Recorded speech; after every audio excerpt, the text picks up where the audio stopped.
নবী সাল্লাল্লাহু আলাইহি সাল্লাম বলেছেন, বেলাল, আমি জান্নাতে আমি দেখেছি যে আমার আগে আগে তুমি হাঁটছো, এরকম মনে হচ্ছিল, এবং তোমার পায়ের জুতার আওয়াজ আমি শুনতে পেলাম। বেলাল, আমাকে বলো তুমি কি আমল করো?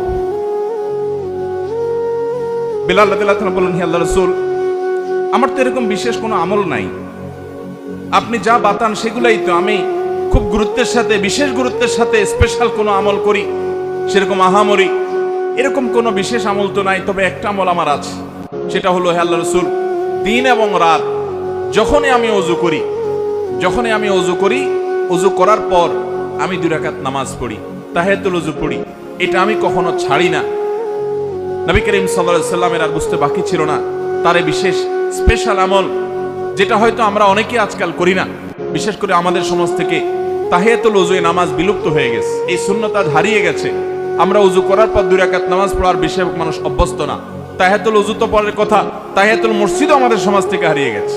মানুষ মসজিদে চলে যায়, ধাপ করে বসে যায়, অথচ নবী সাল্লাল্লাহু আলাইহি সাল্লাম বলেছেন, ইদা দাখালা আহাদুকুমুল মাসজিদা, তোমাদের কেউ যদি মসজিদে প্রবেশ করে, ফালা ইয়াজলিস হাত্তা ইউসাল্লি রাকাতাইন, তাহলে সে মসজিদে ঢুকে যেন 2 রাকাত নামাজ পড়া ছাড়া না বসে।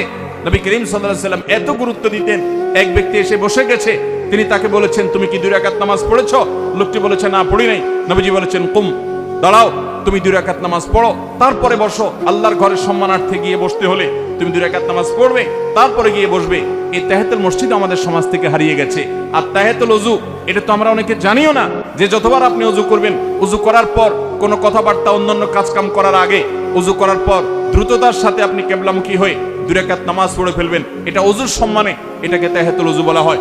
বেলাল রাদিয়াল্লাহু আনহুর এই আমলটির কারণে নবী সাল্লাল্লাহু আলাইহি সাল্লাম তার পায়ের আওয়াজ জান্নাতে শুনতে পেয়েছেন। এই আমলটা আমরা শুরু করব তো ইনশাআল্লাহ।